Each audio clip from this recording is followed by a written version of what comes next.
ಈ ಭಾಗದ ಅಭಿವೃದ್ಧಿ ಹರಿಕಾರರು ರಾಜಕೀಯವಾಗಿ ಅತ್ಯಂತ ಚಿಕ್ಕ ಮಟ್ಟದಿಂದ ಪ್ರಯಾಣವನ್ನು ಆರಂಭಿಸಿ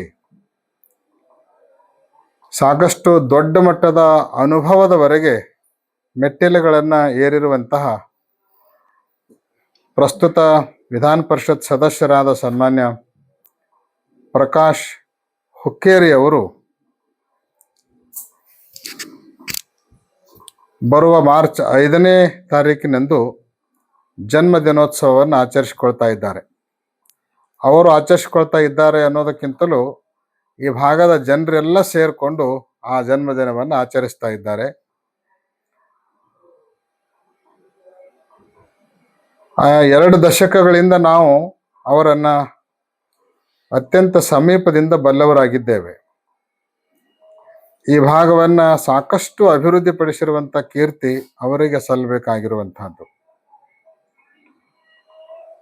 ಆಯ್ಕೆ ಆದ ನಂತರ ಬೆಂಗಳೂರು ಅಥವಾ ಮತ್ತೆಲ್ಲೋ ಹೋಗಿ ಕುಳಿತುಕೊಳ್ಳಲಾರ್ದೇನೆ ಯಾವಾಗಲೂ ಜನರ ಮಧ್ಯದಲ್ಲಿಯೇ ಉಳಿದುಕೊಂಡು ಜನರ ಅಪೇಕ್ಷೆ, ನಿರೀಕ್ಷೆ, ಪ್ರತೀಕ್ಷೆಗಳನ್ನು ಯಾವಾಗಲೂ ಕೂಡ ಕಡೆಗಣಿಸದೆ ಸ್ಪಂದಿಸ್ತಾ ಅವರಿಗೆ ಅಭಿವೃದ್ಧಿಯನ್ನು ಮಾಡೋದ್ರ ಮೂಲಕ ಸಾಕಷ್ಟು ಕೆಲಸ ಕಾರ್ಯಗಳನ್ನು ಮಾಡ್ತಾ ಬಂದವರಾಗಿದ್ದಾರೆ.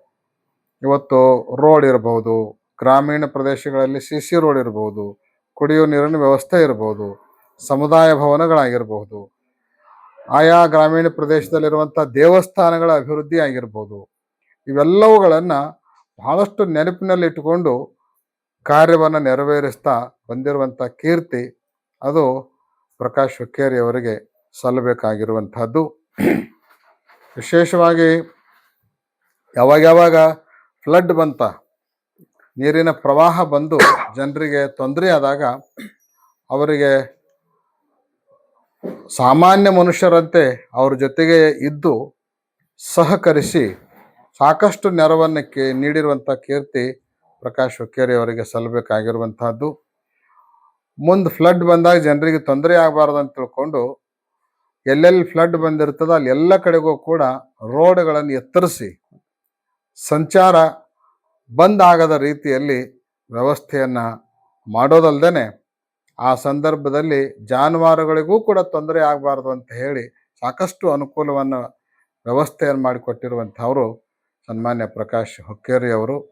ಇವತ್ತು ಮಠ, ಮಂದಿರ, ರೋಡು ಇವೆಲ್ಲವುಗಳನ್ನು ಮಾಡೋದ್ರ ಮೂಲಕ ಅಭಿವೃದ್ಧಿ ಹರಿಕಾರರು ಅಂತ ತಿಳ್ಕೊಂಡು ಖ್ಯಾತಿಗೆ ಭಾಜನರಾಗಿದ್ದಾರೆ.